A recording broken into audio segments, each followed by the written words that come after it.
Hello everyone, जय हिंद, नमस्कार। आप सभी लोगों का स्वागत है केंद्र एकेडमी की फिर से एक नई वीडियो में। आज की वीडियो में हम फ्रेंड्स यूपीपीएससी एलटी ग्रेड में जो भूगोल के जितने भी प्रश्न पूछे जाते हैं उनको हम लोग प्रैक्टिस सेट के रूप में हल कर रहे हैं। पिछली वीडियो में हमने लगभग 20 प्रश्नों को देखा था। आज हम लोग 21वें प्रश्न से स्टार्ट करेंगे और ये प्रैक्टिस सेट तब तक चलता रहेगा जब तक एग्ज़ाम नहीं हो जाता है। ठीक है, तो एलटी ग्रेड में हम लोग भूगोल के प्रश्नों को देख रहे हैं, जिसमें आज हमारी नेक्स्ट क्लास है। यदि आपने पिछली वीडियो को नहीं देखा होगा तो उसकी प्लेलिस्ट बना दी गई, आप उसको जाके देख सकते हैं। ठीक है, तो चलिए शुरू करते हैं। यदि चैनल पर पहली बार होंगे तो चैनल को सब्सक्राइब जरूर करें, बेल आइकन को दबाएं और अपने दोस्तों को शेयर करें। फ्रेंड्स, ये वीडियो एलटी ग्रेड के एग्ज़ाम के लिए काफ़ी इंपॉर्टेंट है। जितने भी जियोग्राफी के स्टूडेंट्स हैं उनके लिए काफ़ी इंपॉर्टेंट है। ठीक है, तो चलिए शुरू करते हैं। इसमें 21वां जो हमारा प्रश्न लिखा है, भारत के निम्न लौह एवं इस्पात उत्पादक केंद्र में कौन कोयला क्षेत्र में से काफ़ी दूर स्थित है? ऑप्शन ए की बात करेगा तो बोकारो, बी की बात करेगा दुर्गापुर, सी की बात करेगा कुल्टी आसनसोल और डी की बात करेगा तो मद्रावती। ठीक है, तो इसमें पूछा है कि कोयला क्षेत्र से काफ़ी दूर है। हाँ, दूर का मतलब है कि कहाँ कहाँ पर इसमें कोयला नहीं पाया जाता। जैसे बोकारो की बात करेंगे तो यहाँ पर भी कोयला होता है, दुर्गापुर में भी होता है, कुल्टी में भी होता है। डी जो ऑप्शन इसमें यहाँ पर कोयला से बहुत दूर है, यानी यहाँ पर कोयला नहीं होता है, बहुत कम मात्रा में होता है, लेकिन होता नहीं है। ठीक है, आगे नेक्स्ट हम लोग बात करेंगे 22वां प्रश्न। सबसे बढ़िया कोककारी कोयला प्राप्त किया जाता है नवेली से, रानीगंज से, सिंगरौली से और झरिया से, है ना। सबसे बढ़िया कोयला पूछ रहा है कि कहाँ से प्राप्त किया जाता है, तो इसके उत्तर की बात करेंगे तो इसका जो ऑप्शन हो जाएगा ऑप्शन नंबर सी। सिंगरौली से सबसे अच्छे किस्म का कोयला प्राप्त किया जाता है सिंगरौली से। ठीक है, आगे 23वां प्रश्न देखिए, ध्यान से लिखा है कि इसमें भारत की निम्नलिखित नदियों में से कौन हिमालय की सभी श्रेणियों में को काटती है? ऑप्शन ए की बात करेगा तो रावी नदी, बी की बात करेगा तो सतलज, सी की बात करेगा ब्यास और डी की बात करेगा तो चिनाब। इसमें पूछ रहा है कि कौन हिमालय की सभी श्रेणियों को काटते हैं, कौन सी नदी है। तो इसके उत्तर की बात करेंगे तो इसका जो राइट ऑप्शन हो जाएगा ऑप्शन नंबर सी, बी। जो इसका राइट ऑप्शन हो जाएगा, यानी सतलुज नदी ऐसी है कि जो हिमालय के सभी श्रेणियों को क्या करती है, काटती है। ठीक है, आगे हम लोग बात करेंगे 24 देखिए क्या लिखा है कि गंगा नदी की एकमात्र सहायक नदी इसका उद्गम मैदान में है, को चिन्हित करिए। सोन नदी है, शारदा अथवा सरयू नदी है, गोमती नदी है और रामगंगा नदी है ना। तो इसमें बताना है कि किस नदी का उद्गम मैदान में होता है ना। तो इसके उत्तर की बात करें तो इसका जो राइट ऑप्शन है ऑप्शन नंबर सी। जो इसका क्या है राइट ऑप्शन, यानी गोमती नदी का जो उद्गम होता है मैदान में होता है और लखनऊ गोमती नदी के किनारे ही बसा है। ठीक है, आगे 25वां प्रश्न देखिए, लिखा है कि वह राज्य जिनसे होकर कावेरी नदी प्रवाहित होती है। ऑप्शन ए की बात करेगा तो आंध्र प्रदेश, कर्नाटक, तमिलनाडु, बी की बात करेगा केरल, कर्नाटक, तमिलनाडु, सी की बात करेगा केरल, आंध्र प्रदेश, तमिलनाडु, डी की बात करेगा तो महाराष्ट्र, कर्नाटक और तमिलनाडु। ठीक है, इसमें बताना है कि कहाँ, मतलब इनमें से किस राज्य में कावेरी नदी बहती है, इसको हमको बताना है। तो इसके उत्तर की बात करेंगे तो इसका जो राइट ऑप्शन हो जाएगा ऑप्शन नंबर बी। जो इसका राइट ऑप्शन हो जाएगा, यानी कावेरी नदी केरल में बहती है, कर्नाटक में बहती है और तमिलनाडु में बहती है। ठीक है, कावेरी नदी। ठीक है, आगे नेक्स्ट हम लोग बात करेंगे 26 की बात करेंगे तो इसमें लिखा है कि पश्चिम की ओर प्रवाहित होने वाली नदियाँ कौन है, यानी वह नदी जो पश्चिम की ओर बहती है उसको बताना है। ठीक है, ऑप्शन ए की बात करेगा तो नर्मदा नदी, ताप्ती नदी और राप्ती नदी। ठीक है, इसमें इन तीनों को बताना है कि तीन में से कौन सा ऑप्शन सही है। जैसे पहला ऑप्शन जो दिया है 1 और 2, बी जो दिया है 2 और 3, सी जो दिया है 1 और 3, डी जो दिया है 1, 2 और 3, है ना। इसमें बताना है। तो इसमें हम लोग बात करेंगे तो नर्मदा, ताप्ती और राप्ती की बात करेंगे तो ये जो नदियाँ होती हैं क्या करती हैं, तो पूर्व से पश्चिम की ओर बहती है, यानी पश्चिम की ओर बहती है। तो इसमें जो राप्ती नदी है, राप्ती नदी ये पश्चिम की ओर प्रवाहित नदी है, अर्थात इसका जो राइट ऑप्शन हो जाएगा ऑप्शन नंबर ए। जो इसका क्या है राइट ऑप्शन, यानी नर्मदा, ताप्ती एक ऐसी नदियाँ हैं जो क्या करती हैं, तो पूर्व से पश्चिम की ओर प्रवाहित होती हैं। ठीक है, नेक्स्ट निम्नलिखित राज्यों में से कौन से उत्तर प्रदेश की सीमावर्ती है ना। सीमावर्ती माने उससे कौन लगा हुआ है? पंजाब है, राजस्थान है, छत्तीसगढ़ है और झारखंड है ना। यानी इसमें बताना है कि कौन सा जो है उससे उत्तर प्रदेश से सटा हुआ है। जैसे ऑप्शन ए की बात करेंगे तो ऑप्शन नंबर ए इसमें लिखा है कि 1, 2, 3 और 4, बी लिखा है 2, 3 और 4, सी लिखा है 1 और 4, है ना, और डी लिखा है 1 और 3। इसमें बताना है कि कौन सा ऑप्शन सही है। तो इसके उत्तर की बात करें तो इसका जो राइट ऑप्शन हो जाएगा ऑप्शन नंबर बी। बी जो इसका क्या है राइट ऑप्शन है, यानी 2, 3 और 4 जो है ये जो इससे लगा हुआ है ना। राजस्थान से भी सीमा लगती है, छत्तीसगढ़ से भी सीमा लगती है और झारखंड से भी सीमा लगती है ना। ये जो है पंजाब राज्य से जो है उत्तर प्रदेश की सीमा नहीं लगती है। ठीक है, नेक्स्ट चलिए 28वां प्रश्न देखिए ध्यान से। लिखा है कि निम्नलिखित में से कौन सा प्लेट विवर्तन सिद्धांत से संबंधित नहीं है। महाद्वीपीय प्रवाह, ध्रुवों का भ्रमण, रूपांतर भ्रंश, सागर नीतल प्रसरण। ठीक है ना। इसमें बताना कि कौन सा विवर्तन सिद्धांत से संबंधित नहीं है ना। इसके उत्तर की बात करें तो इसका जो राइट ऑप्शन हो जाएगा ऑप्शन नंबर बी। बी जिसका राइट ऑप्शन है। ध्रुवों का भ्रमण जो होता है ये जो होता है प्लेट विवर्तन से रिलेटेड नहीं है। ठीक है, नेक्स्ट हम लोग बात करेंगे। नेक्स्ट क्या लिखा है, निम्नलिखित में से कौन सा जो है भारत में शीत मरुस्थल की सही अवस्थिति को अभिव्यक्त करता है। काराकोरम श्रेणी के उत्तर पूर्व में, पीर पंजाल श्रेणी के पश्चिम में, शिवालिक श्रेणी के दक्षिण में, अरावली श्रेणी के पश्चिम में, है ना। इसमें बताना है। तो इसके उत्तर की बात करें तो इसका जो राइट ऑप्शन हो जाएगा ऑप्शन नंबर ए। ए जो इसका राइट ऑप्शन हो जाएगा, यानी काराकोरम श्रेणी के उत्तर में जो है शीत मरुस्थल को क्या करता है, सही अवस्थिति को क्या करता है, उपस्थित करता है। ठीक है, नेक्स्ट हम लोग बात करेंगे। भारत में निम्नलिखित में से कौन सी पर्वत श्रेणी केवल एक ही राज्य में फैली है। अरावली, सतपुड़ा, अजंता और सह्याद्री। तो इसका उत्तर की बात करेंगे तो इसका राइट ऑप्शन होगा ऑप्शन नंबर सी जो अजंता जो है केवल जो है महाराष्ट्र में। बाकी अन्य की बात करेंगे तो अरावली जो है गुजरात में, राजस्थान में, दिल्ली में भी थोड़ा मोड़ा है। सतपुड़ा की बात करें तो ये भी कई राज्यों में। सह्याद्री की बात करेंगे तो ये पश्चिमी तट को बोला जाता है सह्याद्री। ठीक है, आगे नेक्स्ट हम लोग बात करेंगे 31वां। वेलिकोंडा पहाड़ियाँ जो पूर्वी घाट का एक भाग है कहाँ अवस्थित है। ऑप्शन ए की बात करेगा तो उड़ीसा में, बी की बात करेगा तमिलनाडु में, सी की बात करेगा कर्नाटक में और डी की बात करेगा तो आंध्र प्रदेश में, है ना। इसमें पूछ रहा है कि वेलिकोंडा पहाड़ियाँ कहाँ स्थित है, तो जो पूर्वी घाट का एक भाग है तो ये जो है आंध्र प्रदेश में जो है स्थित है ना। आंध्र प्रदेश का क्या है, स्थित है। ठीक है, आगे नेक्स्ट हम लोग बात करेंगे। लिखा है कि भाबर पेटी पाई जाती है, यानी कहाँ पाई जाती है। छोटा नागपुर पठार में, हिमालय के गिरिपदी क्षेत्र में, पश्चिमी घाट में और तटीय उड़ीसा में, है ना। तो भाबर पेटियाँ जो पाई जाती हैं कहाँ पाई जाती हैं, तो हिमालय के गिरिपदी क्षेत्र में जो है पाई जाती हैं भाबर पेटियाँ। ठीक है, आगे नेक्स्ट हम लोग बात करेंगे 33 की बात करेंगे तो लिखा है इसमें कि निम्नलिखित नदियों में से किसका सर्वाधिक बड़ा जल ग्रहण क्षेत्र है। ऑप्शन ए की बात करेगा तो नर्मदा, बी की बात करेगा महानदी, सी की बात करेगा गोदावरी, डी की बात करेगा कृष्णा नदी। तो इसमें बताना है कि किसका जो है बड़ा जो है जल ग्रहण क्षेत्र है उसी को बताना है। तो इसके उत्तर की बात करें तो इसका जो राइट ऑप्शन रहेगा ऑप्शन नंबर सी। गोदावरी नदी की बात करेंगे तो गोदावरी नदी का जो है जल ग्रहण क्षेत्र जो है इन ऑप्शन की बात करें तो इससे इन सबसे ज़्यादा है। ठीक है, आगे 34। निम्नलिखित में से कौन सा नागर नदी तट पर नहीं बसा है। अहमदाबाद, भोपाल, कटक और गोरखपुर, है ना। इसमें कौन सा जो इस चारों में से कौन सा जो नदी के किनारे नहीं बसा है। तो इसके उत्तर की बात करेंगे तो इसका जो राइट ऑप्शन है ऑप्शन नंबर बी। भोपाल जो है एक किसी नदी के किनारे नहीं बसा है। बाकी अन्य ऑप्शन की बात करेंगे तो अहमदाबाद साबरमती के किनारे, कटक जो है महानदी, गोरखपुर जो है राप्ती नदी के किनारे जो है बसा हुआ है। ठीक है, आगे नेक्स्ट हम लोग बात करेंगे।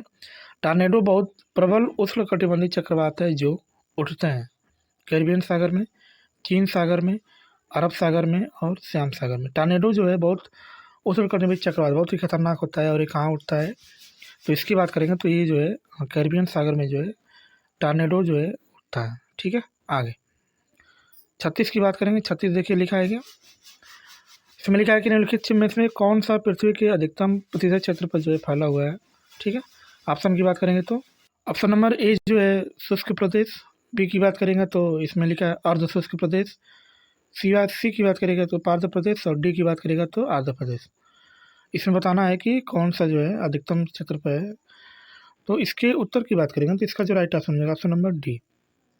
आंध्र प्रदेश जो है ये सबसे जो है अधिक भूभाग पर ये फैला हुआ है। ठीक है, नेक्स्ट हम लोग बात करेंगे 37वां प्रश्न देखिए ध्यान से लिखा है कि प्राणियों और पादपों की जातियों में अधिकतम विविधता मिलती है शीतोष्ण पर्णपाती वनों में, उष्णकटिबंध के आर्द्र वनों में, अत्यधिक प्रदूषित पर नदियों में, मरुस्थल और सवाना मैदानों में। ठीक है ना, इसको बताना है। तो 37वां को बताना, तो इसका उत्तर की बात करें तो इसका जो उत्तर हो जाएगा ऑप्शन नंबर बी। बी जो इसका राइट ऑप्शन हो जाएगा, यानी पादपों और प्राणियों की जातियों में अधिकतम विविधता मिलती है तो उष्णकटिबंधीय आर्द्र वनों में जो है जाति विविधता मिलती है। ठीक है, आगे आगे हम लोग बात करेंगे, इनमें से कौन सा देश हीरा का सबसे बड़ा उत्पादक है? ऑस्ट्रेलिया है, वेनेजुएला है, रूस है और बोत्सवाना है। तो हीरा की बात करेंगे तो हीरा का जो सबसे बड़ा उत्पादक की बात करेंगे तो इसका जो राइट ऑप्शन होगा ऑप्शन नंबर सी। रूस जो होता है हीरा का जो है सबसे बड़ा उत्पादक देश है। ठीक है, आगे 39वां प्रश्न देखिए, लिखा है कि निम्नलिखित में से कौन सा देश अपनी सर्वाधिक विद्युत आपूर्ति अणु शक्ति से प्राप्त करता है? स्लोवेनिया, जापान, फ्रांस और स्वीडन, है ना। तो कौन अधिकतम प्राप्त करता है? तो जो फ्रांस जो ऐसा एक देश है जो अधिकतम सर्वाधिक विद्युत आपूर्ति जो है किससे प्राप्त करता है?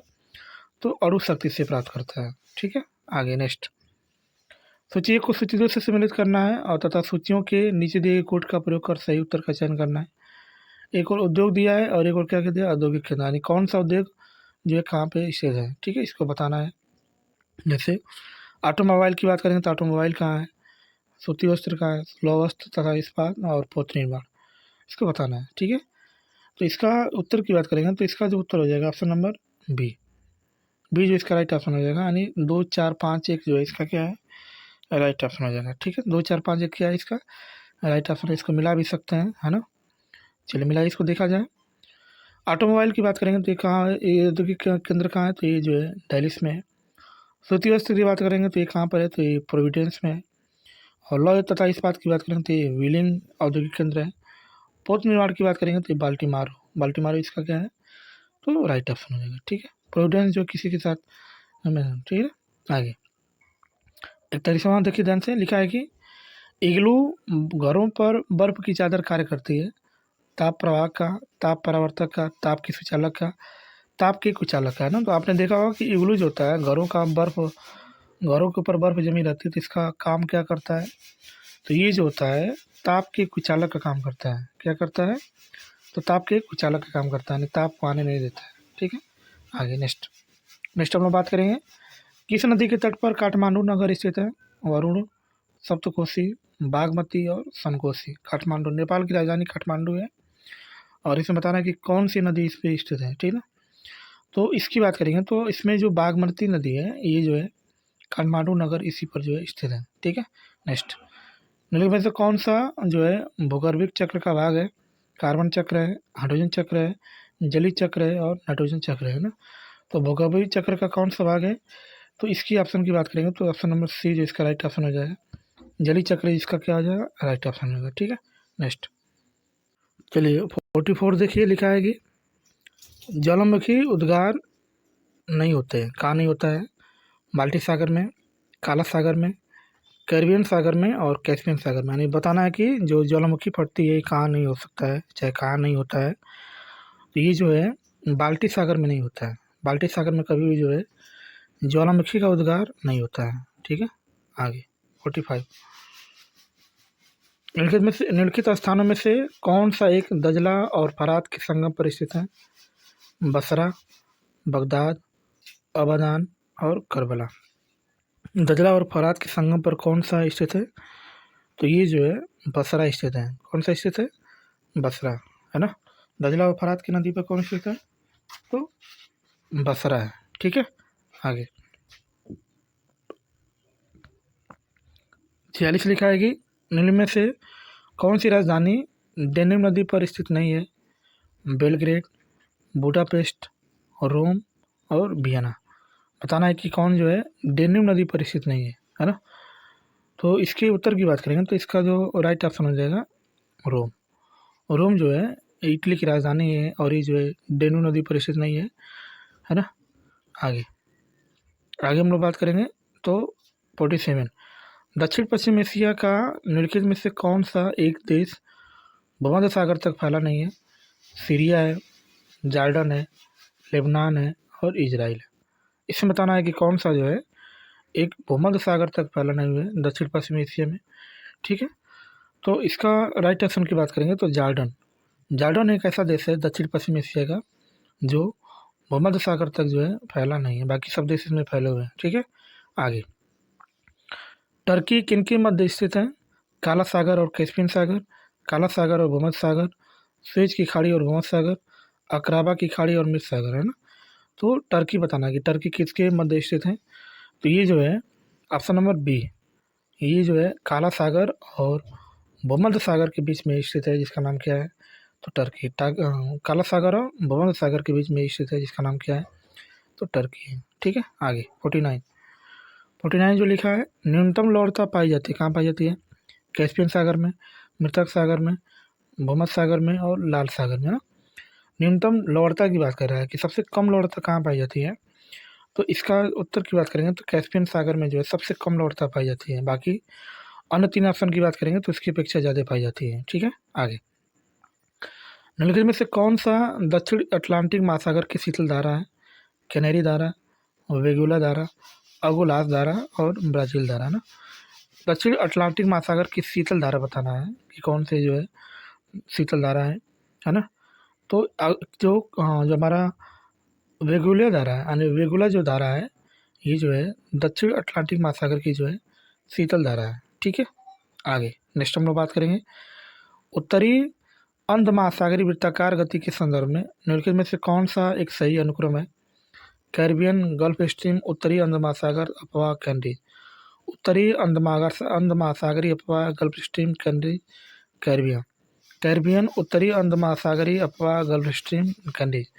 कैनरीज, गल्फ स्ट्रीम, उत्तरी अंध महासागरीय अफवाह और कैरिबियन, है ना। इसमें बताना है कि कौन सा जो है एक सही अनुक्रम है वृत्ताकार गति के संदर्भ में। ठीक है, तो ऑप्शन नंबर ए जो इसका राइट ऑप्शन हो जाएगा, यानी ये ऐसा प्रवाह है कि जिसका वृत्ताकार के गति की संबंध करती है। ठीक है ना। उत्तरी अंध महासागरीय में कौन कौन है? कैरिबियन है, गल्फ स्ट्रीम है, उत्तरी अंध महासागरीय अफवाह है और कैनरीज है। ठीक है, ये चार। ठीक है, आगे 52 की बात करेंगे। 52 लिखा है कि चिली से ब्राज़ील तट के साथ साथ जाने वाले एक व्यक्ति को पार करना होगा बास जलडम मरुमद, कुक जलडम मरुमद, मैगलन जलडम मरुमद और टारस जलडम मरुमद, है ना। 52 की बात करेंगे तो 52 का इसका जो उत्तर हो जाएगा मैगलन जलडम मरुमद। इसका जो राइट ऑप्शन है, जो चिली से ब्राज़ील तट के साथ साथ अपने जाने वाले क्यों क्या करते एक व्यक्ति को पार करना होगा। ठीक है, चिली से ब्राज़ील तट पर जाना है तो मैगलन जलडम मरुमद को क्या करना पड़ेगा? पार करना पड़ेगा। ठीक है, नेक्स्ट की बात करेंगे हम लोग निम्नलिखित में से पूर्वी द्वीप समूह का कौन सा द्वीप 3 देशों में विभाजित है? ठीक है, ऑप्शन नंबर ए की बात करेंगे। Option number A Borneo, B Seli beach, New Guinea और तिमोर, है ना। 3 ओर से कौन जो है गिरा हुआ है? तो इसके उत्तर की बात करेंगे तो ए, यानी बोर्नियो जो है क्या है तो 3 ओर से जो है गिरा हुआ है। ठीक है, संसार का सबसे बड़ा द्वीप कौन है? बोर्नियो, ग्रीनलैंड है, मेडागास्कर है, न्यू गिनी है। तो संसार का सबसे बड़ा द्वीप की बात करेंगे तो कौन सा बड़ा द्वीप है? तो ग्रीनलैंड जो है सबसे बड़ा ये द्वीप है। ठीक है, आगे हम लोग 55 की बात करेंगे तो निम्नलिखित में से किसको पर्ल ऑफ साइबेरिया कहा जाता है? बैकाल झील को, ग्रेट बैरियर झील को, करदा झील को, लिंक नंबर झील को, है ना। बताना है कि कौन सा जो है पर्ल ऑफ साइबेरिया कहा जाता है। तो जो बैकाल झील है, बैकाल झील को हम लोग क्या बोलते हैं? तो पर्ल ऑफ साइबेरिया झील कहा जाता है। ठीक है, आगे हम लोग बात करेंगे विक्टोरिया जलप्रपात किस नदी से संबद्ध है? अमेजन है, मिसिसिपी, सेंट लॉरेंस और जेम्बेजी नदी, है ना। विक्टोरिया जलप्रपात बताना है कि किससे रिलेटेड है। तो ये जो है जेम्बेजी नदी से जो है रिलेटेड है ना, जो हमारे विक्टोरिया जलप्रपात। ठीक है, आगे सूचियों को सूची 2 से सम्मिलित करना है और सूचियों के नीचे दिए कोड का प्रयोग कर सही उत्तर चयन करना है। एक और डेल्टा दिया है और एक और क्या दिया इसका उदाहरण, यानी कौन सा डेल्टा किससे मैच करता है ना, ये हमको क्या करना है बताना है। ठीक है, तो ऑप्शन जो हमारा 1 2 3 है ये क्या है? इसका राइट ऑप्शन है। बहुत आसान है, सबको एक साथ क्या करना है? मिलाना है। जैसे चापाकार डेल्टा की बात करेंगे तो ये नील डेल्टा है, उदाहरण है। पंछी पंजा डेल्टा की बात करें तो ये मिसिसिपी डेल्टा का उदाहरण है। अग्रवर्धी डेल्टा की बात करेंगे तो टाइबल डेल्टा का उदाहरण है। ज्वारनद मुख्य डेल्टा की बात करेंगे तो ये जो है सही नदी का जो है उदाहरण है। ठीक है, आगे नेक्स्ट 58 की बात करेंगे। 58 इसमें जो लिखा है स्टैलेक्टाइट और स्टैलेग्माइट किसके विलक्षण हैं? हिमनदीय स्थलाकृति, ज्वालामुखी स्थलाकृति, काष्ठ स्थलाकृति और सदीय स्थलाकृति, है ना।